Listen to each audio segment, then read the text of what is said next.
All right, everybody, welcome back to the Heath Bar and hope we're having a great day. I usually go into this big, spiel explaining the episode, and I will do that, but I'm not going to say too much because I just want to get you guys right into the episode. It is called Let's Talk Mead, M-E-A-D. D as in delicious mead. So, it is with Corey Mason. He is the owner of the Tree Hive Bar in Brocton, Illinois.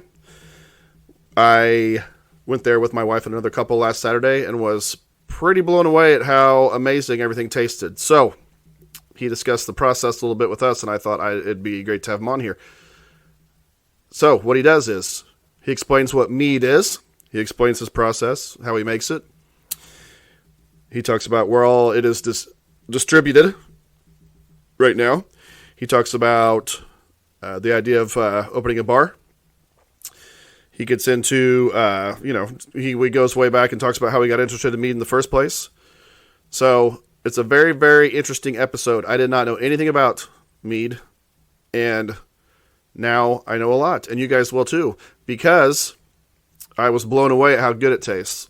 I really was, and it's a game changer. So I will say this too, Christmas is coming up. So after you hear this episode, you need to, hook somebody up for Christmas with a bottle of this stuff because it is delicious. But he goes through the process. He explains everything very, very, very well.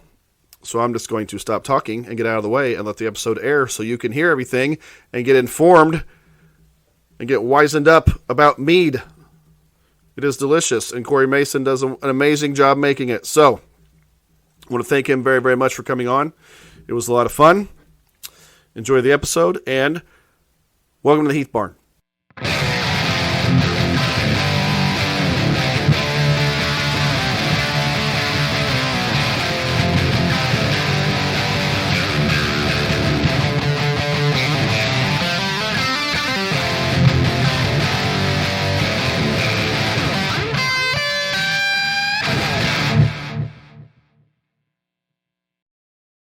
All right, everybody, welcome back to the Heath Barn. Hope we're all having a lovely day. I'm excited about this episode. We have Corey Mason. You can go ahead and say hello. Hello.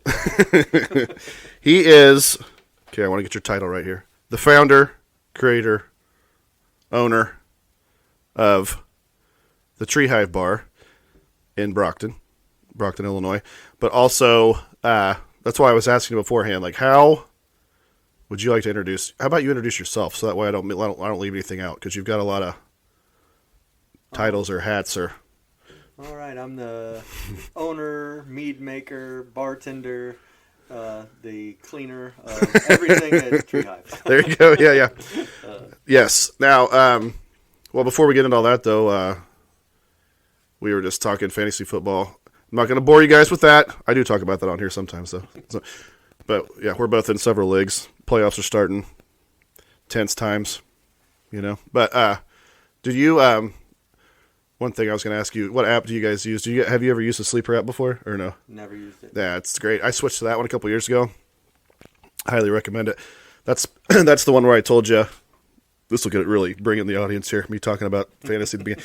But, you know how I told you, like, if you get 2 decisions every week. So, like, if you win your head-to-head, that's one. And then if you finish above the league median, they give you a win or loss for that. So if you have a good week, but the team that beat you had, like, the highest score in the league, you can still end up 1-1, So everybody's record's, like, double what it usually is. So, yes, I highly recommend the Sleeper app. I switched everybody to that a couple years ago, and it's good stuff. Yeah, that sounds really interesting. Yeah. All right, so I'm going to be honest, because about, I don't know, how long ago did the word kind of get out that you were going to open a place there in Brocton? Maybe like a year or so, maybe? Let's see. It was probably December or January of this last year. Yeah. So. Yes, and so did my wife, but we thought, because that place used to be a grocery store back in the day, we thought it was meat with a T. So I'm like, it's going to, we're going to go get a pound of roast beef for $6.99. I didn't, so obviously we're ignorant to everything that's was going on there. But we went in there last Saturday night. We've been meaning to go in before that, but we went in there with another couple. and you kind of educated us, and it was like, I find it fascinating. We were all four of us were just like, I can't believe everything that goes into this and everything. So thought it'd be fun to have you on. So I guess we'll just start off with explain mead. Mead, yes. Yeah. With a D. With a D.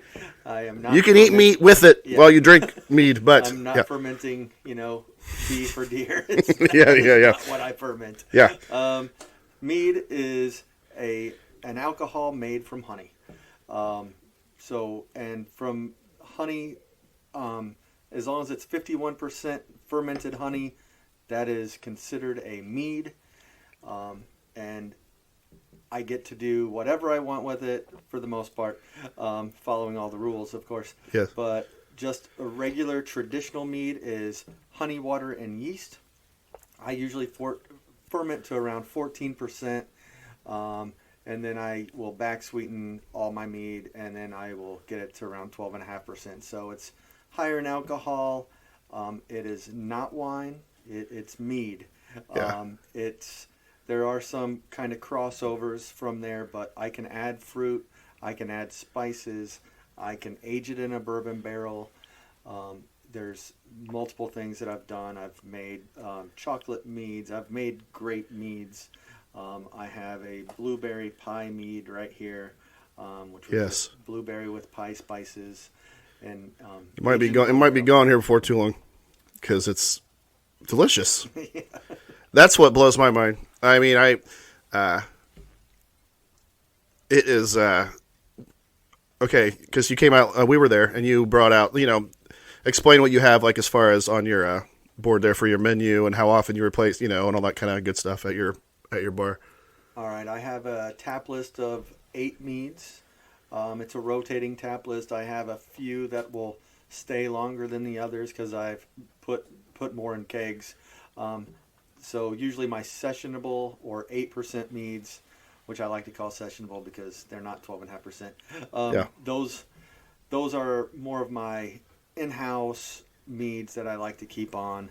I usually have 1 or 2 traditional meads, and then I just rotate from there. I've been doing some 5-gallon test batches in the back where if I have 5 gallons left over, or I'll intentionally make an extra 5 gallons. And let's see, right now I have a strawberry chocolate vanilla mead on. I also have a cherry chocolate vanilla mead. One that's coming soon that I've had once out is a carrot cake mead. So I'm having fun with just coming up with different flavors of meads that I can put on. Along with those meads on tap, I have around 8 more that I have bottled that are not on tap. So I have my vintage bottles that I've had for a couple years that I've been pouring, and then just other meads that just I don't have room on the tap wall for, so I'll just pour out of those until I do have room. I can't stress enough to anyone out there, though, that isn't familiar with this, how good it tastes. It is like we went in there and it was like a game changer, because for something that's got 12.5 and for it to taste like that blew my mind. And but we went in there and we just sampled, you just let people sample, and then we just kind of went from there. But there wasn't one thing. That's like I told you, the people we were with were kind of sampling here and there, but then we all just turned into whatever, because there wasn't one one of us was like, oh, I'm not sure about that. I mean, every one of them was delicious. So I couldn't recommend it more highly. But let's kind of backtrack a little bit here. What got you into mead and wanting to kind of take on this whole venture here? Oh, it's not too long of a story. I was a home brewer, and I had a friend that introduced me to mead. So anytime I would go out, and also a craft beer lover, so anytime I was out looking at craft beer and traveling to craft breweries, I started looking for mead. So that in turn, finally I found a mead that I really liked. It ended up being a Polish mead. I found in Chicago. I brought that back. My friend, we opened it. I tried it, and I'm like, oh my gosh, I'm glad I wish I would have brought 2 bottles. So The next time I go to Chicago, I'm buying bottles for myself and not just him. Yeah. And then soon later, I got into just wanting to make it myself and just played around. My very first batch of mead, actually, I sat for 6 months and I followed this recipe exactly, but it did not ferment. I had Gotcha. added everything in the recipe list, and including the stabilizer, so sulfite and sorbate, and so there was no way that thing was ever going to ferment. So Yeah. I made basically must. I made honey water that was really thick and sat for 6 months for no reason. Yeah. Um, Well, yeah, but you're just at the very beginning trying to figure yes. out. Yeah. So but that in turn, I just started playing with flavors, and if I couldn't find something, which there wasn't a lot of mead back then that you could buy on the shelves. So besides, you had to travel for it. So Yeah. I wanted to make something, and I had ideas of my own, and that's what kind of got me into just exploring. Gotcha. And then how many years ago would that have been when you? That started around 2013. Gotcha. So almost the full 10 years now.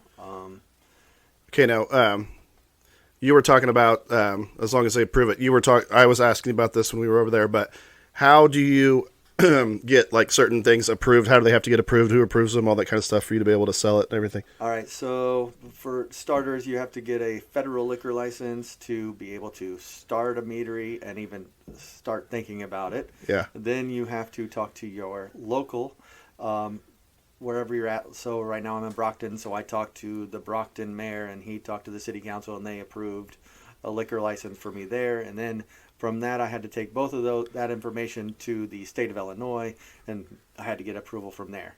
Once I get all those licenses and everything gets going, to make a batch of mead, I have to put it on a formula to the TTB, and then that formula gets approved. And once that formula is approved, Okay, no, hang on. TTB. I might. Tobacco and Trade Bureau. There you go. And That might be an ignorant question, but I'm just yeah. No, Okay. no, yeah, I was Gotcha. about to say it. And then, Okay. and then from there, they have to approve the label that I make as well. So I can have someone make a label for me, but it's expensive. So a lot of the times, I'm just making my own labels. So when you make this stuff, you send it off, and then they test it and approve it. They don't have to test it. I've never had it happen, but there is a way. Like sometimes that they'll be like, "Hey, you need to send this in because something might be different with your formula." Gotcha. So, but other than that, it's not a too difficult process. It's just a pain. Right. Yeah. Just tedious, I'm guessing. Yes. And yeah. And then once that's all approved, then you can, sometimes the mead's already made, sometimes it's not, and so then you have this basis for this recipe. You have to make this mead like the recipe, and it has to match your label if you do it that way. So that's why sometimes it's Gotcha. easier to make the mead and then get the labels made. So everything's approved, then you can start selling it either for me in-house and also distribution. Right. So So every single time you come up with something, you got to send that. You got every single recipe. yeah. Okay. Now you were distributing before you had the bar open. Like how? Okay, I should say this. How long were you distributing before the bar was open, and then maybe talk about where it started being distributed to at first, and like how far it's come since then, and all that good stuff. So All right, so I started self-distribution February 1st of 2001. I think my first sale was to Riggs Brewing Company. They've had me on ever since I started. That was 2 years and 9 months before I ever got 2 years, 8 months before I ever got a tasting room. So yeah, I was making it up in Rantoul, and I was distributing all the way to, I'm in all the Central Illinois Benny's beverage depots. I'm in some random liquor stores, one Gateway liquor store down in Charleston, AJ's Wine and Spirits in Mahomet. I've had a few others pick me up randomly, Famous Liquor Stores in Decatur, the Friar Tuck's in Champaign, Savoy and Springfield. I'm all the way up in Chicago in a couple of locations now. Bottle Theory in Elmhurst and Orange and Brew in Downers Grove. So it's luckily. and then you say it goes all the way up, or maybe you already said this, like all the way up to Moline. Oh, yeah, and all the Poor Brothers locations. Right. So then they're all the way in the Moline, Peoria Heights, Bloomington now, and Champaign. So it's Yeah, that's great. luckily I knew a lot of people, and I sold beer for a year for Triptych, so Hmm. that got me in the door to a lot of places. Yeah. Well, then if you want to, so how does that process go? If you want, they get a hold of you, or are you just constantly putting out feelers to? Back back then it was a lot of feelers. Yeah, gotcha. But I mean, how word gets out? I mean, it's already spreading a lot around here, and now having the Tree Hive open, which I don't even know if we said the name of it yet. Or no, you said at the very beginning, but yes, Tree Hive Bar in Brocton. But yeah, I mean, now that that's going, sky's the limit. Hopefully, Yeah, I think so. I'm in R&J's as well now in Paris. yeah. So that's a new one. Oh, and I've always been in. You can always find a bottle or so at the local gas station in Newman. There you go. Nice, man. I'm not kidding. I'll remember that because yeah. Um, okay, so uh, as far as I put down here, you have trophies and things like that at your establishment from contests and things you've won. So why don't you brag on yourself a little bit and talk about awards you've won All right. and all that good stuff? I can do that, I think. So my first commercial competition that I entered was the Indiana Brewers Cup, and that was in 2021. I ended up winning Best of Show for the Mead and Cider category for professionals, and I have done that 3 years in a row now, 2021, 2022, 2023. Then National Honey Board competition. It's judged down in St. Louis. It's a great competition. The National Honey Board promotes honey products, Yeah, so they're a really nice competition. The big one is called the Mazer Cup. That's judged once a year. It used to be judged in Colorado. Now it's being judged in Kansas City for the last 2 years, and one more year. I've picked up my first gold there this year. And then Valkyrie's Horn mead competition up in St. Paul, Minnesota. I picked up the best best traditional mead of the competition there after I won gold with one of my meads, and I also took third place. The one we're drinking, the Sunflower Blossom Honey. yeah, So Sunny Bear Sunflower, that took the gold at Mazer Cup, and it took a bronze in the Valkyrie's Horn competition. And my other traditional, the Aro Era Blossom Honey traditional, took first place in that competition. yeah. I've also took an award from a gold medal from Orpheus competition out of Colorado, and one that I really wanted. If you ever look at the trophy wall, you might be able to see it in the picture. Yeah. There is a cup, and it's this beautiful thing, and it's called the Texas Mead Cup. And at the beginning of the year, I'm like, man, I really want one of those. So I sent 2 meads in that I thought were really good, Yeah. and I ended up winning one. So That's awesome, man. so I wish I would have entered more, but Yeah. it was a cool comp. So. Yeah. Well, how many? This might be another silly question too, but when you go to those competitions, how many people are competing or whatever? How many people are sending their stuff in?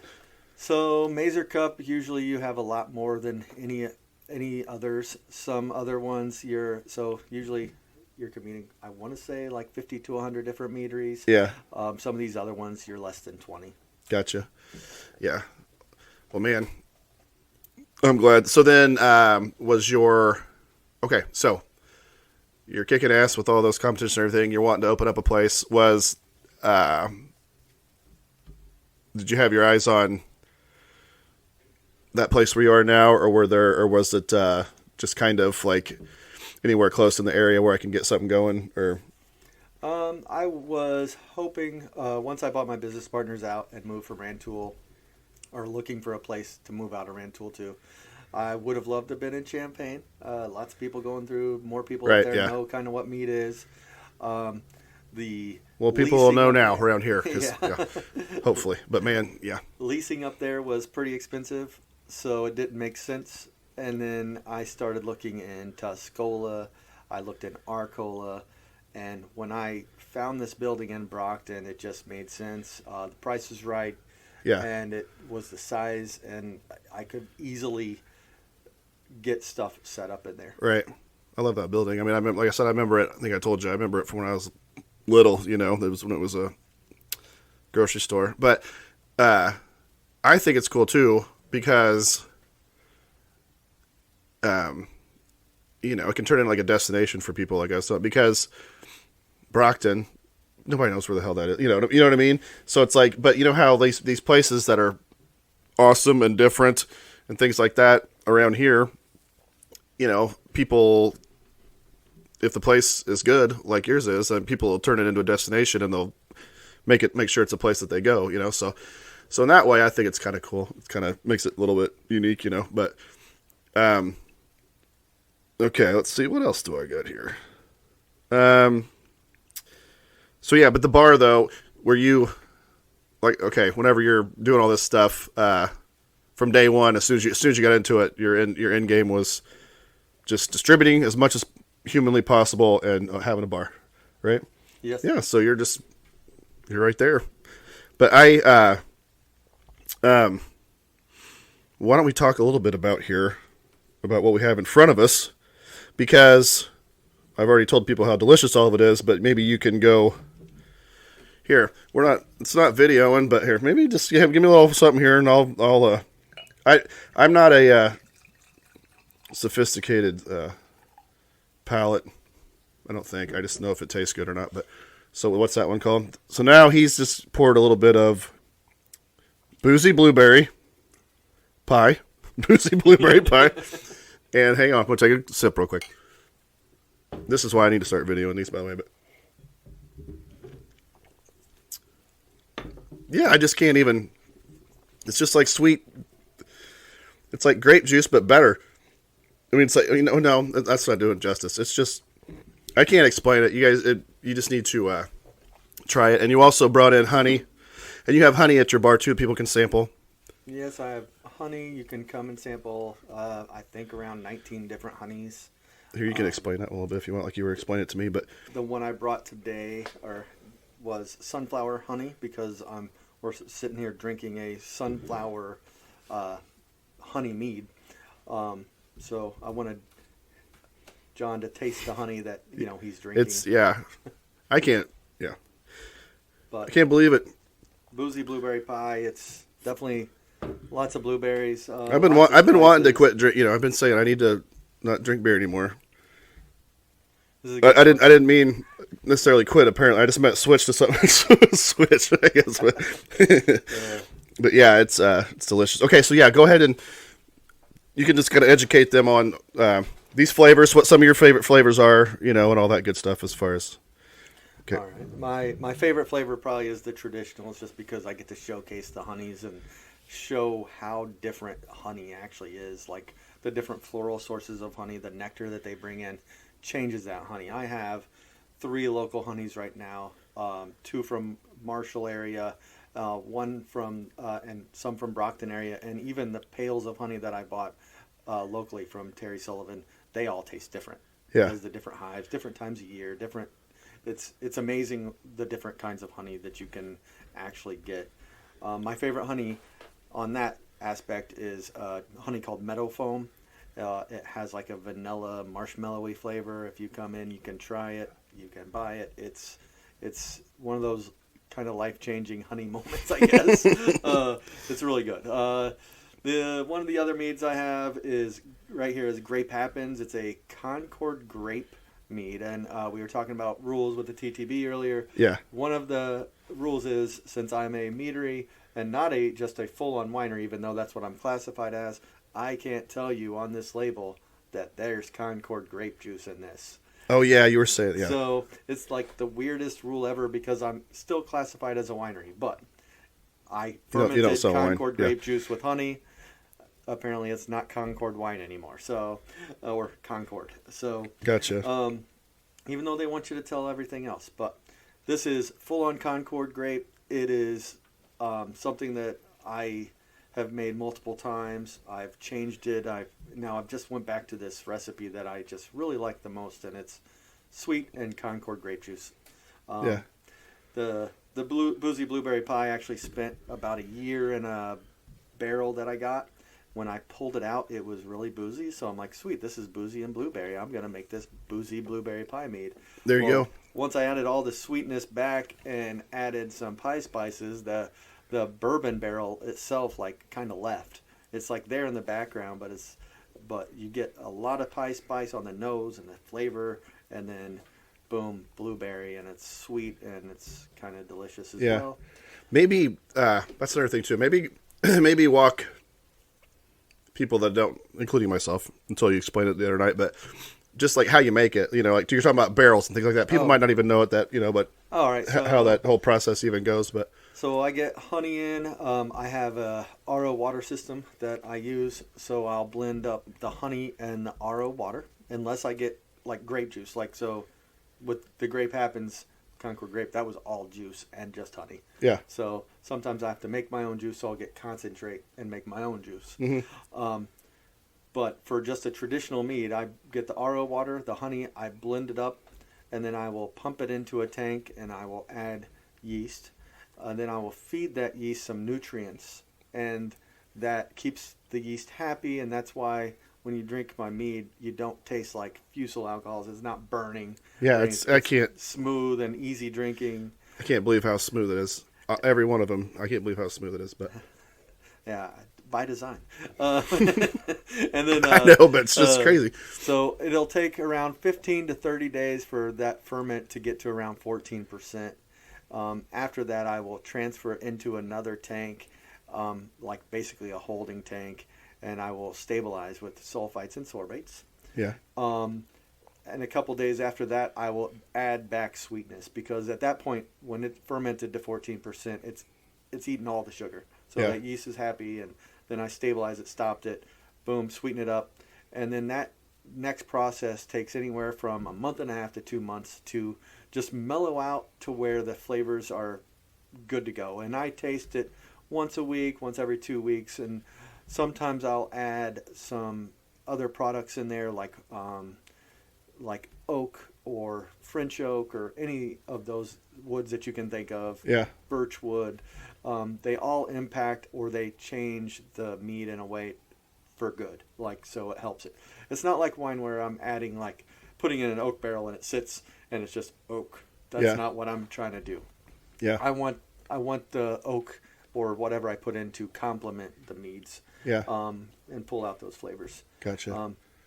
On other meads, it's the same way, except I will add in juice or concentrate or flavoring of some kind, spices, and the same thing, waiting a couple months and tasting.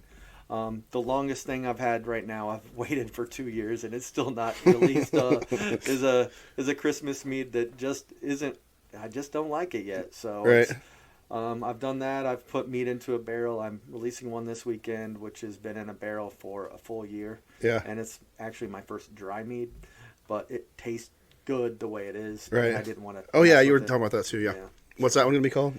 Whiskey Kissed Cherry Bliss. Nice, very nice. So anytime you have an idea, you can't. Okay, let's say you get an idea. How long can it be before that idea is actually in a bottle?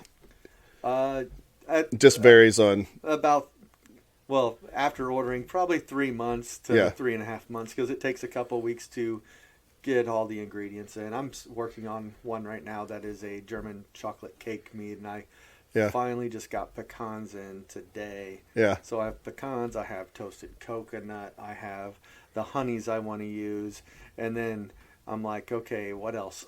Yeah. So I think I'm good to go on everything. Oh, that's right. Then I have to pick a yeast, because also not just picking different honeys, but picking different yeast to match kind of what I'm trying to make. Right. They all ferment different. Yeah. Well, that's an amazing process. And then it just comes out delightful. So also there at your place, I was telling him it was funny because he's got other things too for people that there's absolutely no reason why nobody wouldn't like this, but you've got, you can get a beer there too, things like that, just in case. Oh, and you make drink. Tell them some of the. Well, what did I won't say who, but you made some kind of martini for wifey. I have an espresso martini that I make, and then I also did espresso martini with, if anybody's familiar with the Jackson Morgan peppermint mocha liqueur. I blended those two together, added my spicy mead on top, and a little bit of cocoa bitters. So I made this cocktail that I call Loaded Snowball. And those don't take 3 months to Yeah, figure out. nope, That take they're about right there. take about 5 minutes. And but I have a full liquor license, so I can also do cocktails, which has been great. I'm actually been curating a nice little bourbon list, so I'm gonna start doing bourbon flights, whiskey flights, and then I have different vodkas. I've got some gin. I was trying to focus mainly on Illinois distilleries, but I have branched off a little bit now and just trying to get good stuff so everyone can try different things. Right. It's been quite interesting. I also make a limoncello, but I call it honeycello because I don't use sugar when I make it. I use honey, and I use good honey, and it's been quite well received, and I have someone contract making that for me, and hopefully a little after the first of the year, I will have bottles of that. Right now, you can come in and try what I've made. Right. But I'm eventually going to have bottles made for me of my recipe. That's awesome. So. That's great. And you said there were 19 different types of honey you can sample in there? Yes. Yeah. Because there are people in there just walking around, just dipping their finger in it. I mean, spoons. Yes. I misspoke. Yes, he's got, but yeah, you can walk around, sample honeys, just try. I mean, it's something that I didn't know anything about really, and I find it pretty cool. I'm glad you got a place close by. Let's see if I have anything else down here that we talked about your awards. Oh, well, I mean, you can, as far as, are you going to try to get to the point where people can order like online and things like that? Or are you going to? You can order online if you're out of state, not in state. I might end up working something to where you can order online and come pick up. Right. So I can do that as well. That would, that'd be great too. So I'm there most days. Yeah. And then maybe talk about your place. Like, what are the hours and things like that? Right now, I'm open on the weekends, Friday and Saturday, noon till 10 o'clock, and on Sunday, noon to 6. I'm going to keep those hours for the foreseeable future. Yeah. We'll see. After the first of the year, they might have to change. Sometimes, Sundays get a little slow. Right. So. Well, it's football season. That is true. Yeah. Well. And right now I don't have a TV, so. Yeah. Maybe next year it'll be something that I, venture off into. But just I should have took pictures in there the other night too, because explain like the setup in there when you go in. There's going to be a couple. I don't know which pictures you sent me that I'll put out on social media, but like the kind of the layout, because it's really cool too. It's awesome in there. So. You walk in, you look to the right, and I have a TV that you can play like the old school Nintendo Classic on. I have. Oh, and hell, I didn't know that. Well, we should say this too. We have. I was going to ask you what you thought of the Christmas program last night. Oh, yeah. It's always good because Corey we have kids around the same age. You've got. Daughter in second, boy in kindergarten, and I've got a boy in first, so they're right around each other. So we had the big Christmas program last night. I feel like if nobody vomits, it's always a success, pretty much. I was just happy that my kid didn't make a fool out of himself, so it worked out. I love the way they do it. 2 songs, just bam, they move right along to the next one. You're out of there. Yeah, but and they were all well behaved, so it was nice. They were. That was that's a success. But and we should also say that they're on the same Pee Wee ball team this past summer too. So yeah. But anyways, there's options for there. So because there are things in there to where like if you're in there working and your kids are in there, they can stay occupied in there too. Oh yeah, definitely. I have that. I have tons of games to play. I have books to read. That TV with the Nintendo Classic, but at every table, if you didn't realize, there is a jar of Legos, and I get asked the question, why the Legos? Is it because you have kids in here? I'm like, well, yeah, kids are allowed because, that's fine. And but it's for adults too because adults like to play with Legos. There you go. So it's just something I thought of last year when I was just visiting places, and I thought, man, I have a lot of Legos. I think this could work. And well, your place should take on your establishment should take on your personality. You know. yeah, so it's kid friendly.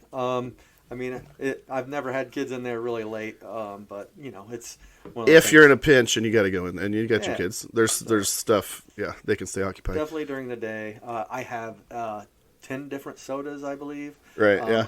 Another one of those Illinois connections. I've always liked ski soda myself, and I don't think I've ever had that before. Yeah, so you should try it next time. It's a great soda. It's like a mixture of Mountain Dew and Sprite. Really? Yeah, so Oh, I never heard of it's made in Breeze, Illinois. So, Really?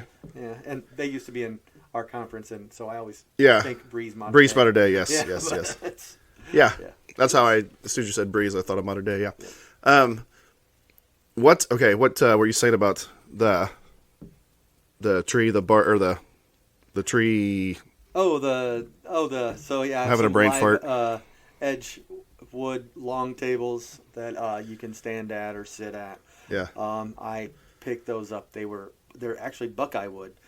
So if you go in there and if you just feel like lifting one up, you can. But they're sitting on barrels.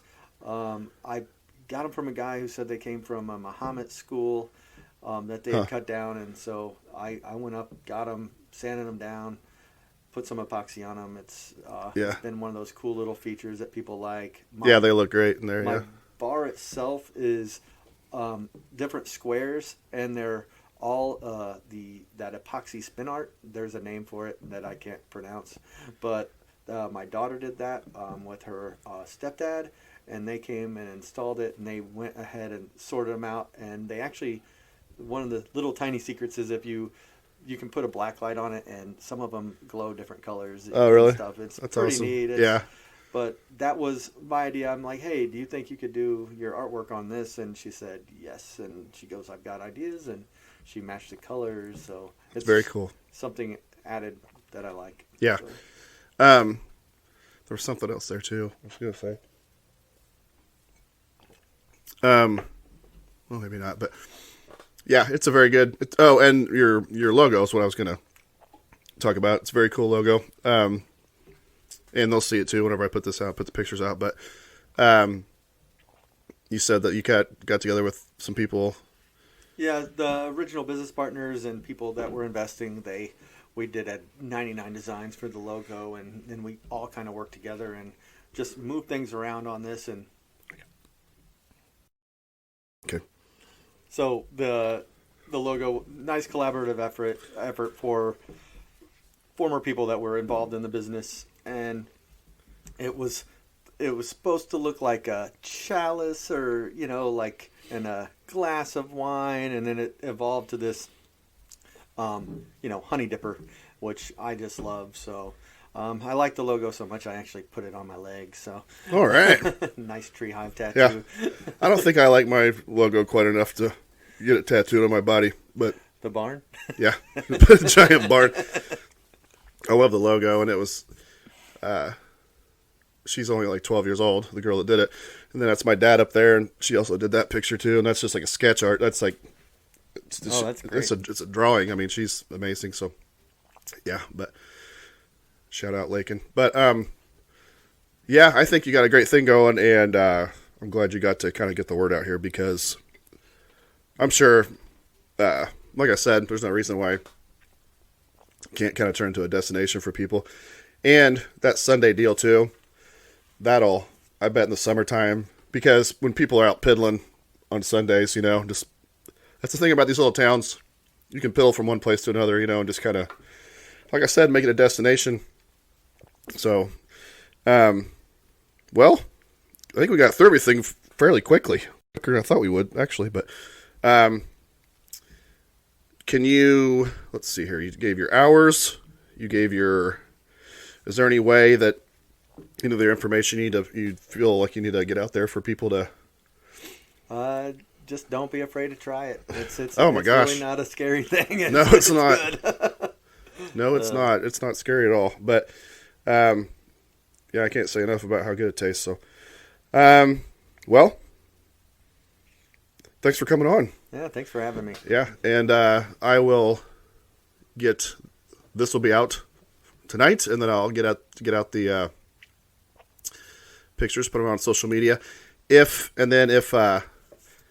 for you folks that are listening, next time I go in there, I might take some pictures of it and put them up too, so that way people can kind of get an idea what it looks like. But it's real nice, and knowing outside too. Again, we can talk about that. You got an outdoor area for people too that want to, when the weather's nice and things like that. Yeah, and they re-rocked that today, so it's not going to be as muddy. You can actually walk up to the sidewalk now. Next year, that's going to get paved over, and I can move my seats out to that area. Yeah. So in front of the building next year, hopefully after spring, that'll be kind of partitioned off, and I'll have my little outdoor area right there. Yeah, that'll be great. When did you open officially? You had September 1st. Gotcha. Yeah. So we're just getting started. So, all right. Well, again, thanks for coming on. And so, if you are out and about, or even if you're not, you check out the Tree Hive Bar, Brocton, Illinois. It's the address. Hey, it's Brocton. You'll find it. But might as well give them the real address. So, 115 West 3rd Street. 115 West 3rd Street in Brocton, Tree Hive Bar. So, Corey, thanks a lot for coming in. When I started doing this pod, I needed a little sign-off thing. I've told some people this, but Stevie was 6. It was a year ago, or around a year ago, maybe, I don't know. But I was like, what do I need? I need a sign-off line. What should I do? And he just his hands like this. And he's like, that's that. And I'm like, perfect. So that's the sign-off line. That is great. Yeah. Thanks for having me. Yeah. So Corey Mason, Tree Hive Bar, go check it out. 115th 3rd Street, Brocton, Illinois. Awesome stuff. All right. So thank you for listening in. That's that.